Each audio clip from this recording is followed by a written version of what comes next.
जब भी आप मिरर के सामने खड़े होते हो तो मिरर के पीछे जो आदमी आपको दिखता है उससे आपका कंपटीशन है। आप फोकस्ड नहीं हो पा रहे हो, आप कंटिन्यूअसली नहीं पढ़ पा रहे हो। वाला मैकेनिकल चैनल में शाम को 5 बजे से बेसिक थर्मोडायनामिक्स का रिवीजन होगा, वन शॉट सॉल्व करोगे, वो क्वेश्चन सॉल्व नहीं होगा तो आपको डीमोटिवेशन आएगा। Hello students, welcome to Physics Wallah GATE Wallah. कैसे हैं आप लोग? सो आई होप आपका प्रिपरेशन बहुत अच्छा चल रहा होगा और बहुत कम दिन बचे हैं और जैसे जैसे गेट का एग्जाम पास आता जा रहा है आप लोगों का टेंशन बढ़ता जा रहा है। आपको लग रहा है सर जो 10-20% 30% सिलेबस छूटा हुआ है उसका क्या करना है, टेस्ट सीरीज में मार्क्स नहीं आ रहे हैं, कंपटीशन बहुत ज्यादा है, लोग आगे निकले जा रहे हैं, मैं पीछे रहता जा रहा हूं। ऐसा कुछ नहीं हो रहा है, ये सिर्फ आपकी मनगढ़ंत कहानियां हैं। मैं आपको बता दूं, अगर आपको ये लगता है कि जो बच्चे गेट का एग्जाम दे रहे हैं, लेट से 1 लाख बच्चे अगर गेट का एग्जाम दे रहे हैं तो वो आपके कॉम्पिटिटर्स हैं, तो आप एकदम गलत हैं मेरे दोस्त। राइट? क्यों? मैं इसका डेटा बताता हूं, आप देखिए जाके। लास्ट ईयर की मैं बात बताता हूं, सिर्फ 17% बच्चे ऐसे थे जो गेट को क्वालिफाई कर पाए थे। क्वालिफाई करने के लिए कितना नंबर चाहिए था? जनरल कैटेगरी के लिए कुछ वही 28 नंबर के आसपास था, बाकी ओबीसी के लिए आई थिंक 25-25 और बाकी के लिए और भी कम था। इतने कम मार्क्स होने, अगर मैथ्स और एप्टीट्यूड भी कोई ढंग से पूरा पढ़ के चला जाए ना दोस्त, तो वो भी, बाकी पूरा टेक्निकल को साइड रख दो, अगर सिर्फ मैथ्स और एप्टीट्यूड या फिर सेफ साइड 1 या 2 टेक्निकल सब्जेक्ट पढ़ के चला जाता है तो वो भी गेट को क्वालिफाई कर सकता है। और वो बच्चे कितने? सिर्फ 17% है। आप समझ रहे हो? अगर आपने 80% 70% भी सिलेबस कवर किया हुआ है और लास्ट मोमेंट में उस चीज को बहुत अच्छे से रिवाइज कर पाते हो तो आप उन 1% चुनिंदा बच्चों में से हैं जो एक्चुअल में रियल कंपटीशन का पार्ट है। राइट? तो एक चीज आप समझ लीजिए कि आपका कंपटीशन उन 1 लाख गेट के बच्चों से नहीं है जो एग्जाम देने वाले हैं। एक्चुअल में आपका कंपटीशन उस आदमी से है जो आदमी मिरर के पीछे होता है जब आप मिरर के सामने खड़े होते हो। जब भी आप मिरर के सामने खड़े होते हो तो मिरर के पीछे जो आदमी आपको दिखता है उससे आपका कंपटीशन है। आपका कंपटीशन आपके कल से है, आपके बीते हुए कल का कंपटीशन आगे आने वाले कल से है। हर एक दिन एक नई अपॉर्चुनिटी लेके आ रहा है मेरे दोस्त। उस अपॉर्चुनिटी को ग्रैब करना है, अपने जो प्रीवियस वाले डेज हैं उनसे अब सीख लेनी है और अपने आगे वाले कल को बेटर बनाना है। तुमको सिर्फ अपने बीते हुए कल से बेटर वर्जन बनते जाना है एवरी सिंगल डे। कल की डेट में आपको 20 कॉन्सेप्ट आते थे, आज की डेट में आपको 21 कॉन्सेप्ट आने चाहिए, कल की डेट में आपको 22 कॉन्सेप्ट आने चाहिए। आप एवरी सिंगल डे अपने अंदर चेंजेस लाइए, अपनी कंसिस्टेंसी को मेंटेन करिए, अपने आप से लड़ाई लड़िए। अगर आप बोलते हो कि कंसिस्टेंसी नहीं कर पा रहा हूं, ये क्या दूसरे की प्रॉब्लम है? राइट? बताइए, ये किसकी प्रॉब्लम है? ये आपकी प्रॉब्लम है। आपको अपने आप से लड़ना है। आपका परसिवरेंस नहीं आ पा रहा है। राइट? आप फोकस्ड नहीं हो पा रहे हो, आप कंटिन्यूअसली नहीं पढ़ पा रहे हो। राइट? आपको डिस्ट्रैक्शन हो रहा है, आपको रील देखने में मजा आ रहा है, आपको इंटरटेनमेंट वीडियोस पसंद आ रहे हैं, आपको मूवीज वेब सीरीज पसंद आ रही हैं, आपको घूमने जाना पसंद आ रहा है, आपको लड़कों के साथ गेड़ियां मारने में मजा आ रहा है। ये किसका प्रॉब्लम है? ये प्रॉब्लम आपका है या आपके पापा का है या आपके टीचर्स का है या उन बच्चों का, उन 1 लाख बच्चों का है जो गेट का एग्जाम लिखने वाले हैं? ये सिर्फ और सिर्फ आपका प्रॉब्लम है मेरे दोस्त, और इससे सिर्फ और सिर्फ आपको ही लड़ना है। और जब तक आप इन चीजों से नहीं लड़ेंगे you will never feel confident, और अगर आप कॉन्फिडेंट नहीं है अपने काम में तो सक्सेस होने की प्रोबेबिलिटी बहुत कम हो जाती है। तो मेरे दोस्त, मेरे भाई, आप ये छोड़ो। अभी जितने भी दिन बचे हैं, आपने क्या किया क्या नहीं किया सब खत्म, छोड़ो, उनका टेंशन छोड़ो।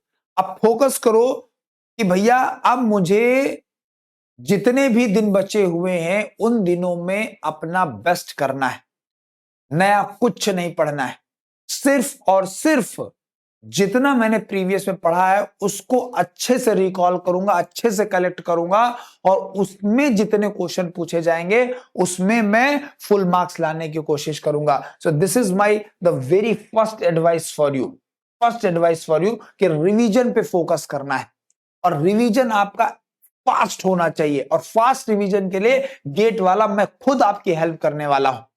तो 4 तारीख को गेट वाला मैकेनिकल चैनल में शाम को 5 बजे से बेसिक थर्मोडायनामिक्स का रिवीजन होगा। वन शॉट का मतलब है 5 बजे चालू होगा, फिर वो सब्जेक्ट उस दिन खत्म होगा। चाहे रात को 11 बज जाए, 12 बज जाए, 1 बज जाए, 2 बज जाए, कोई फर्क नहीं पड़ता, उस दिन सब्जेक्ट कंप्लीट किया जाएगा। That is the point, right. तो 4 तारीख को 5 बजे के बाद YouTube पे फ्री क्लास चलेगी, कंप्लीटली फ्री है। आप मेरे स्टूडेंट हो तो भी कर सकते हो, PW के स्टूडेंट हो तो भी कर सकते हो, आप कहीं और से भी पढ़ाई किया तो भी कर सकते हो, आपने सिर्फ कॉलेज में पढ़ाई किया, सेल्फ स्टडी किया तो भी ये सेशन कर सकते हो। मैं डेफिनेटली बोलता हूं ये सेशन आपके लिए बहुत बेनिफिशियल होने वाला है। और इस क्वेश्चन में मैं सिर्फ और सिर्फ फॉर्मूले नहीं बताने वाला हूं, कुछ रिलेवेंट प्रॉब्लम्स भी बताने वाला हूं आपको, कुछ रिलेवेंट न्यूमेरिकल प्रॉब्लम्स भी आपको बताऊंगा। और इसके जस्ट दिन, अभी पिक्चर खत्म नहीं हुई मेरे दोस्त, जस्ट दिन मतलब 5 तारीख को 7 बजे से चालू होगा, 11 बज सकता है, 12 बज सकता है, 1 बज सकता है, करीब 40 से 50 मोस्ट एक्सपेक्टेड प्रॉब्लम लेके आऊंगा पूरी बेसिक थर्मोडायनामिक्स के जंबल्ड मैनर में, और उनको हम लोग सॉल्व करेंगे। पहले तो दिन तो हम लोग क्या करेंगे, मान लीजिए फर्स्ट लॉ थर्मोडायनामिक्स पढ़ा, फर्स्ट लॉ के क्वेश्चन सॉल्व किए, सेकंड लॉ पढ़ा, सेकंड लॉ क्वेश्चन सॉल्व किए। लेकिन यहाँ पे जंबल्ड क्वेश्चन होगा, पहला क्वेश्चन फर्स्ट लॉ से, दूसरा एंट्रोपी से, तीसरा सेकंड लॉ से, चौथा बेसिक कॉन्सेप्ट से। तो ऐसा कर करके क्वेश्चन होगा, तो ये जंबल्ड क्वेश्चन होंगे जो आपको बहुत बेनिफिट करेंगे। Now the another very important point कि single revision is not enough. अगर आपको लगता है कि आप पास्ट में जब सब्जेक्ट पढ़ रहे थे तब तो मैंने एक बार रिवीजन कर लिया था, this is not going to be enough, multiple revision are required. इसीलिए मैंने बोला सुपर फास्ट रिवीजन होना चाहिए। मैं आपको लेट्स से 4 तारीख को आप लाइव क्लास अटेंड करिएगा, मान लीजिए 8 घंटे में पूरा रिवीजन हो जाता है। अब वहां पे आपको मैं माइक्रो नोट्स बनवाऊंगा, वो जो माइक्रो नोट्स बनेंगे उसकी हेल्प से जब आप सेकंड टाइम रिवीजन करोगे 2 घंटे में हो जाएगा, उसके बाद थर्ड टाइम रिवीजन करोगे 1 घंटे में रिवीजन हो जाएगा। आपको समझ में आ रहा है, राइट। तो मल्टीपल रिवीजन करने हैं और हर बार अपने रिवीजन के टाइम को डिक्रीज करते जाना है, right. Now the very important point कि लास्ट वीक जब आपका होगा एग्जाम का, लास्ट वीक में आप नया प्रॉब्लम मत सॉल्व करिए, क्योंकि नया प्रॉब्लम वो रिलेवेंट है या नहीं है ये तो आपको नहीं पता होता है, राइट। आप कोई नया प्रॉब्लम सॉल्व कर रहे हैं, let's say that problem is not even relevant for the GATE exam, लेकिन वो आपको डिमोटिवेट करने की क्षमता रखता है। वो जब आप एग्जाम, जब उस क्वेश्चन को सॉल्व करोगे, वो क्वेश्चन सॉल्व नहीं होगा तो आपको डिमोटिवेशन आएगा। तो लास्ट वीक के लिए जो प्रैक्टिस का सबसे बेस्ट मोड होता है that is PYQ. Sir PYQ already लगा चुके हो, दैट इज फाइन, लेकिन आप फिर से लास्ट वीक में ये बेस्ट है। क्यों? क्योंकि ये आप लगा चुके हो तो गलती होने के चांसेस कम है, आपका कॉन्फिडेंस लेवल बूस्ट हो जाएगा। और second very important point, 30 to 40% question जो गेट में आते हैं वो directly inspired by the PYQs होते हैं, इंस्पायर्ड बाय द पीवाईक्यूज। तो ये लास्ट वीक में आपको जरूर से जरूर कर लेना है। नेक्स्ट, अब टाइम बहुत कम बचा है, don't try to complete 100% syllabus. पूरा सिलेबस कंप्लीट करने की जरूरत नहीं है, आप कुछ पोर्शन छोड़ सकते हो, लेकिन याद रखिएगा उसमें से मैथ्स और एप्टीट्यूड छोड़ नहीं सकते हो। मैथ्स और एप्टीट्यूड आपको अच्छे से ही करना है, अच्छे से ही रिवाइज करना है, उसका भी महामैराथन सेशन लगेगा, उसका भी महाअभ्यास सेशन लगेगा। उसको अगर आप अच्छे से करते हो तो पूरे चांसेस हैं कि आप 30 नंबर का आता है 20 से 22 नंबर 23 नंबर भी लेके आ जाते हो, तो it is more than enough.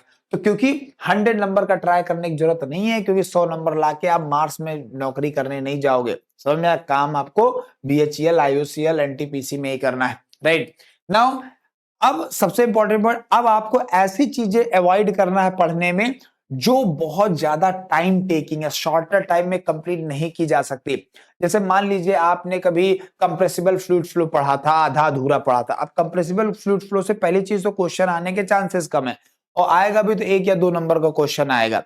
लेकिन अगर आपने अभी तक उसको नहीं पढ़ा है तो वो बहुत कम टाइम का, वो एटलीस्ट आपका 2 से 3 दिन लेगा, तब जाके उसको आप उसका क्वेश्चन आपको सॉल्व होना स्टार्ट हो गए और 2 या 3 दिन में भैया 2-3 सब्जेक्ट रिवाइज कर मारेंगे। समझ आ रहा है? तो ऐसा कोई भी टॉपिक पढ़ना या फिर आधा अधूरा पढ़ा था आप सोच रहे हो पूरा पढ़ लें, कोई भी ऐसा टॉपिक पढ़ना जो बहुत ज्यादा टाइम टेकिंग है, बेटर है उसको लीव कर दे। लीव करने में कोई दिक्कत नहीं है, राइट। और टेस्ट सीरीज जब भी आप दे रहे हो या फिर कभी आपके दिमाग में ऐसा थॉट नहीं आना चाहिए कि सर इस टाइप के क्वेश्चन लगाए, पता नहीं आएंगे कि नहीं आएंगे, हमें लगता नहीं आएंगे, और जो आपने लगाए हैं वो लगता आएंगे नहीं, और आपको लगता है ये तो नहीं पढ़ा सर, इसका क्वेश्चन आ जाएगा तो क्या करेंगे, ये नहीं पढ़ा इसका क्वेश्चन आए। आपको अपने माइंड को ट्रेंड करना है इस बात के लिए कि जो आपने पढ़ा है वो आएगा।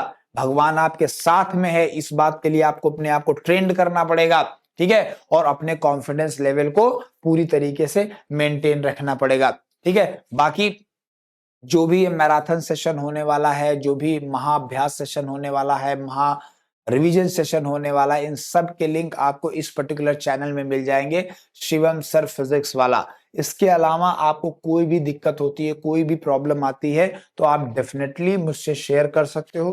So this is all about from my side. ये चीजें आप अपने दिमाग में रखिए, डेफिनेटली ये आपको हेल्प करेंगी in your preparation. Thank you very much.